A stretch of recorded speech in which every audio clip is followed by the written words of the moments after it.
Wala 2 biopic of Billion bros.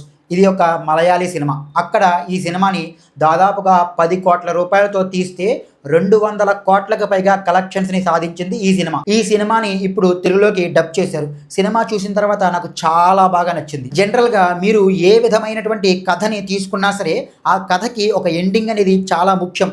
ఒకవేళ కానీ కథకి సరైన ఎండింగ్ లేకపోతే మనం సంతృప్తిని ఫీల్ అవ్వలేకపోతాం. కానీ ఈ సినిమాకి అసలు ఎండింగే లేదు. అయినప్పటికీ కూడా చాలా సాటిస్ఫాక్షన్తో థియేటర్ నుంచి ఒక బరువైన హృదయంతో బయటికి వస్తాం. రచయిత ఈ సినిమాని ఎవరో ఒక పర్సన్ని ఊహించుకుని రాయలేదు.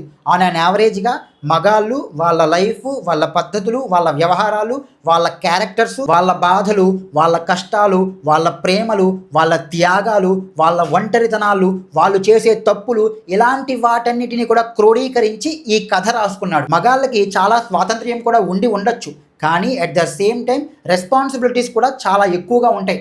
వాటి నుంచి వచ్చే ప్రెషర్ని తట్టుకోవడం కేవలం మగాళ్ళకి మాత్రమే సాధ్యం. అవి ఏవో ఆషామాషి ప్రెషర్స్ కాదు, చాలా తీవ్రంగా ఉంటాయి. ఒక్కోసారి వీటన్నిటినీ కూడా వదిలేసి సర్వసంగ పరిత్యాగిలాగా ఎక్కడికైనా దూరంగా పారిపోవాలనిపిస్తుంది. కానీ ఏం చేస్తారు? వాళ్ళని నమ్ముకుని ఒక ఫ్యామిలీ ఉంటుంది కదా. మగాళ్ళు రెస్పాన్సిబిలిటీస్ తీసుకోవడం వల్ల తన ప్రేమల్ని త్యాగం చేస్తారు, తన కళల్ని త్యాగం చేస్తారు, తన ఇష్టాలని త్యాగం చేస్తారు, తన లైఫ్నే త్యాగం చేస్తారు. నేను ఇక్కడ ఆడవాళ్ళని ఏమీ తక్కువ చెయ్యట్లేదు, కానీ మగవాళ్ళు తీసుకునేంత ప్రెషర్ని ఆడవాళ్ళు తీసుకోలేరు. మనందరం కూడా గమనించవచ్చు. నేను కూడా గమనిస్తే నా చుట్టుపక్కల చాలామంది హార్ట్ అటాక్ వచ్చి చచ్చిపోయే వాళ్ళలో ఎక్కువ మంది మగాళ్ళే ఉంటారు. తమ భర్తలు చనిపోయిన తర్వాత చాలా కాలం బతుకున్న ఆడవాళ్ళు, 10 సంవత్సరాలు, 20 సంవత్సరాలు, 35 సంవత్సరాలు బ్రతుకున్న ఆడవాళ్ళు కూడా నాకు తెలుసు. మళ్ళీ చెప్తున్నాను, నేను ఇక్కడ ఆడవాళ్ళని తక్కువ చేయాలనో లేదా వాళ్ళని కించపరచాలన్నదో నా ఉద్దేశం కాదు. వాళ్ళని కామెడీగా, వ్యంగ్యంగా చూపించాలన్నది కూడా నా ఉద్దేశం కాదు. కేవలం మగాళ్ళు ఎంత ప్రెషర్ని తీసుకుంటారు అన్నది చెప్పడం మాత్రమే నా ఉద్దేశం. ఇక్కడ నేనే కాదు, ఈ సినిమా రచయిత కూడా అందరి మగాళ్ళ గురించి మాట్లాడటం లేదు. మ్యాక్సిమం మగాళ్ళ గురించి మాత్రమే మాట్లాడుతున్నాం. అక్కడ చాలా డిఫరెన్స్ ఉంది. మీరు ఈ ప్రపంచంలో ఏ కాంటినెంట్కి వెళ్ళినా సరే, ఏ రీజన్కి వెళ్ళినా సరే, అక్కడ ఫైనాన్షియల్ బర్డెన్ అనేది మ్యాక్సిమం మగాళ్ళ మీదే పడుతుంది. మగాళ్ళ అందరి మీద కాదు, మ్యాక్సిమం మగాళ్ళ మీద మాత్రమే పడుతుంది. అలాగని మగాళ్ళందరూ కూడా వాళ్ళే ఫైనాన్షియల్ బర్డెన్ తీసుకుంటారు, వాళ్ళే రెస్పాన్సిబిలిటీస్ తీసుకుంటారు, వాళ్ళే ప్రెషర్ తీసుకుంటారు, వాళ్ళే త్యాగాలు చేస్తారు, వాళ్ళే కష్టపడతారు అనుకోవడం కూడా కరెక్ట్ కాదు. ఫర్ ఎగ్జాంపుల్, ఈ సినిమాలో వన్ ఆఫ్ ద హీరో యొక్క ఫాదరు ఏమీ చెయ్యడు. తను ఏదో రెస్పాన్సిబిలిటీ తీసేసుకుని ఫ్యామిలీని అంతా తనే పోషిస్తున్నట్టు బిల్డప్లు ఇస్తాడు, కానీ ఏమీ చెయ్యడు.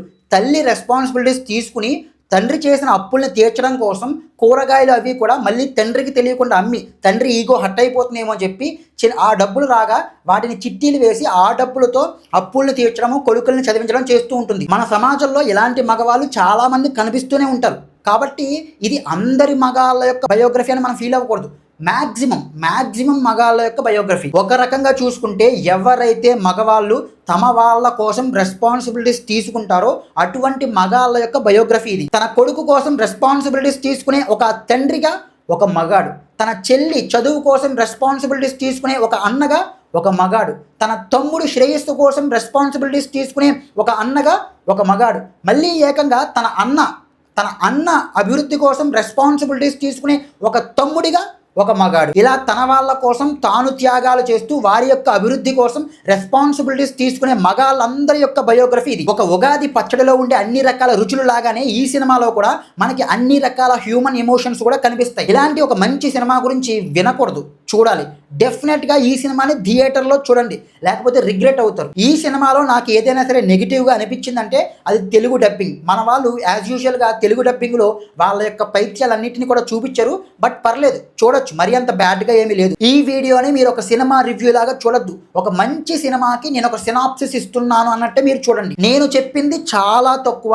సినిమాలో మీరు అర్థం చేసుకోవాలే కానీ అర్థం చేసుకున్న వాళ్ళకి అర్థం చేసుకున్నంత కథ బోల్డ్ అంత ఉంది.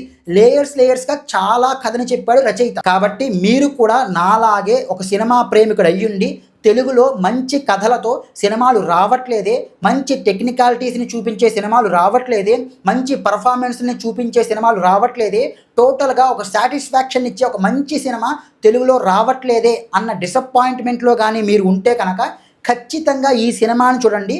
ఈ సినిమా మిమ్మల్ని డిసప్పాయింట్ చెయ్యదు. ఇది నా మాట. That's it. జై హింద్.